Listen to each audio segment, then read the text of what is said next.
Hi everyone, I'm Emily Roof, and this is my second time recording this because the first recording cut it out. Well, today is May 30th and that I'm recording this, so everybody hope has had a wonderful May. I took this May to get myself together, to find balance within myself because I felt needly to get that done. Been figuring out a work-life balance, scheduling, also going to like a bunch of activities and festivities like graduation. So it's just been a time to like get back to me. I've also been working on a couple of projects, two of them which I won't discuss, but at a later time, which I will be excited to do when the time is ready for that. The other project I was working on, which was my Awaken Alive podcast, which premiered the first episode in April with my friend Stephanie. We talked about trust, how it went into our lives, all that good stuff, even channeled the angels unexpectedly about it. So if you haven't checked out that episode, check it on this channel and leave a feeler. And it's under the tab podcast Awaken Alive. So let's see what else. Talk about projects. Oh yeah. The next episode will be coming out. I will be recording it next week with a friend of mine, Jennifer Beveridge, and we'll be talking about purpose. So I can't wait for that episode and how that will be recorded, which will be interesting. So stay tuned for that. My plan for the podcast is really to do one episode a month because I just don't want to overwhelm myself with this and just to see how it goes. I'm just having fun with it. I'm not expecting it to go crazy. I'm not expecting it to... I'm just going with the flow. I'm not expecting anything from it except to just have fun and just to do it with love.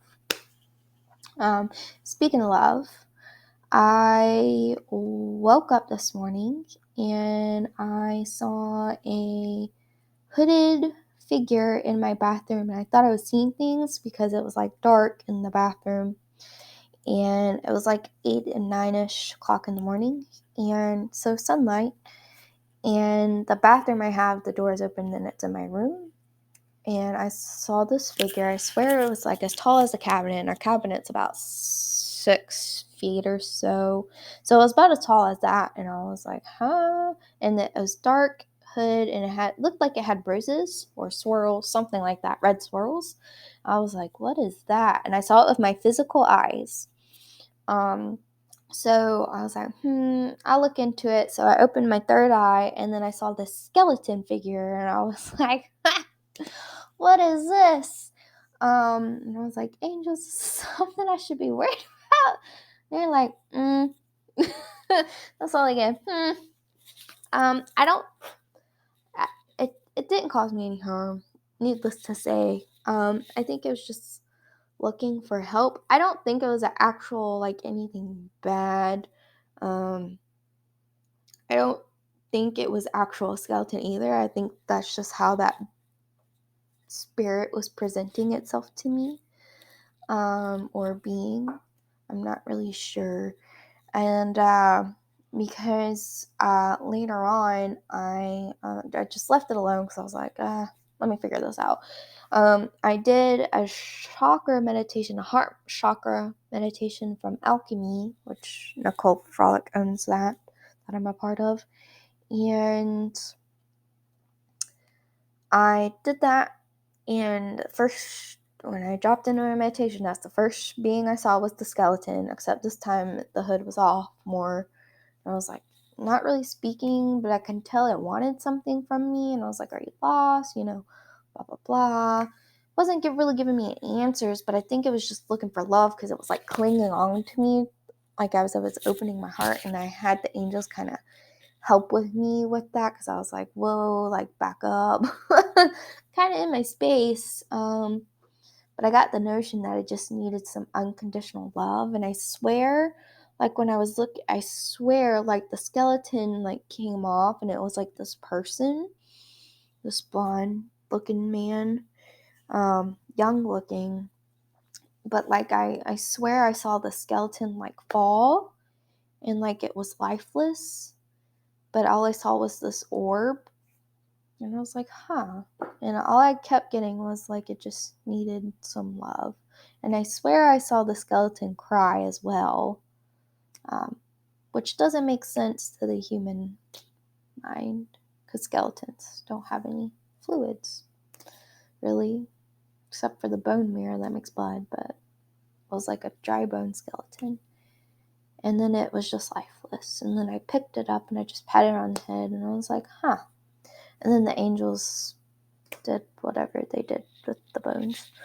But it was just very interesting meditation I had. But then I went into the meditation after that happened. Then this very child being came to me and was like playing with my heart. And anytime by playing, I mean like helping it. And whenever I see my chakras, they're like flowers to me. So my flower was like dancing, and they're like little, kind of remind me of little Smurfs, like how little they are. But they have like a face and a smile, and they have a flower on their hopper head. And usually when I would see my heart chakra, I would see it as like a tulip never open, or at least I thought it was a tulip. And it's green, obviously. But this time I saw it, but it looked like a flower that I saw the other day, and I don't know what it is, but I'll put it up in here. And so there was that, which I'm excited to figure out what flower that is, because I've seen it, but I never knew that plant flowered until I was walking. But yeah, so there was that, and the fairy being was playing with the flower, dancing, and it grew really big by the end of it, like huge, like monstrous huge. So I felt very open and loved with all of that. And then I watched The Secrets of the Elephants, which is a new docu-series on Disney Plus, but with National Geographic. I felt the need to watch it, so I watched the first episode, Savannah, and I cried not hysterically, but I did cry. Cried because I just felt so much love from those beings, those elephants. It's like, how do you feel love from a television? But I just felt it, and I just cried. Usually when I feel a lot of love, I cry, especially when I feel my guides. I want to cry sometimes. Just all the love that you feel just makes you cry. When you feel it and you experience, you'll know what I'm talking about. So that's the only best way I can say it. But I've always had a connection with elephants since I was little. I went through a phase of calling everything elephant, so I don't know if I was past life elephant, lived with elephants. I don't know. Who knows? I'm supposed to be living this life now, but it's just an interesting connection I have with them. Other than that, I got a new deck, and before the video camera rudely shut off, I got a new deck by Izzy Ivy, which is Beyond Lemuria. And everybody talks about Atlantis, but they never talk Lemuria. And I just felt very excited when I got these cards. And I have 7 decks altogether, so that's my max, unless I get rid of one, which I like all my decks for the most part. I like them all. I love some of them more than others, but this one I love. But this is like, I already pulled 3. Well, they kind of fell out when I was pulling on the first video. So this is what the back looks like, which is pretty cool, pretty awesome. But I pulled 3, and in this, the way Izzy Ivy does her card spreads and stuff is she has like 3. There's usually 3 cards, and she has 1, 2, 3. She has like different ways of reading them, but they always have like a set of 3. But there are some spreads that have like a lot more than 3. But anyway, I just like 3 because it's monthly exchange. But I decided to do a message for today, but for like a message for the month of June, since June is coming up in like 2 days. So the first one was what you should be aware of or mindful of, and that was like your sacral chakra, core creation. And she has these cute little symbols, light language, I like to call them. So I'm going to read what that one says for the most part. I'm just feelings, emotional responses, pleasure, sensuality, intimacy, connection, letting go, creativity, sacral, sexuality, passion, healthy boundaries, valuing the body. Revel in the present moment, feel deeply in your senses, the sensuality of being alive, the breeze on your skin, the scent of damp earth, the feeling of fitting perfectly into the temple you call your body. This card is about diving into the depths of a moment where all your factual layers are available for divine creation. Your entire paint kit is present and no part is left in the past or caught in the future, just present. All of who you are unites in a point of deep experience. This is the static moment of conception for a project or new life. I get excited. Let yourself drop into passion, intimacy, and loving connection with whatever you are bringing into the world and with whomever you've chosen to co-create with. So get in touch with your creativity and embrace your natural expression. However it looks to you, the way you live in an art form, a unique expression of yourself. You can dance through challenge, sing through restriction, and paint your reality. So the way she divides her book, she has like the main message, what it could be, a whole paragraph, a restore of like how to help yourself with it, themes you might be experiencing, healing position of where you could place the card at, and also color wash, which is what you could imagine like washing over your body, which is interesting. So that was what we should be mindful of coming up in June. Our second card, which is what we can grow from, which I thought was interesting, root chakra, which is ground and center, which I feel like a lot of us need to do that. I like how she puts like images of things in there, which is interesting. There's a snake in the first one and a moth, and usually a moth means awareness, to me anyway, and snake means transformation. So let's see what she has to say about the root chakra. Foundations, grounding, basic needs, survival, physical identity, responsibility, the place where we build our lives, time, and nature. And to me, I feel like the main message I'm getting from this card is to like be more in nature, to get more grounded.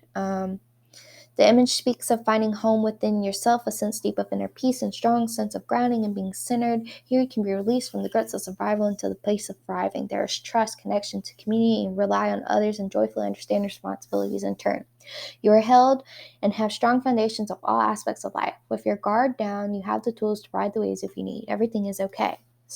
The restore is spend time in nature, sit or stand barefoot in nature, and feel your roots merging with earth beneath you. Consider your founding beliefs if they no longer serve you. It's maybe time to reconsider your priorities or the foundations you live by your life.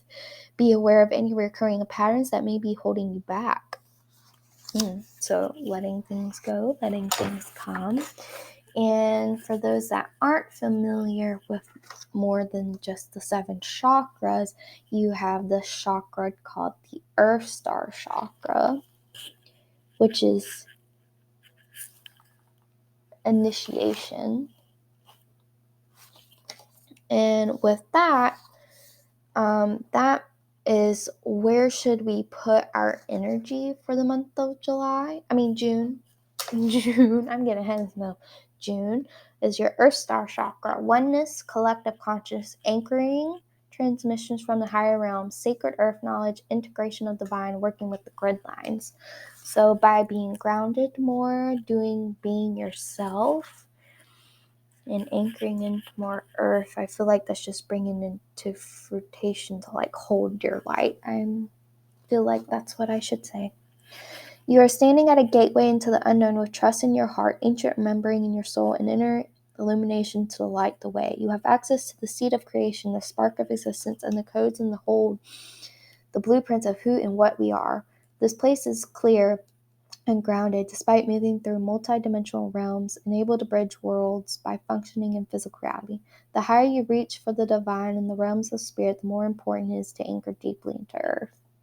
Explore clearing meditations, self-energy work, and put intention, this is to restore, into the meaningful parts of your life.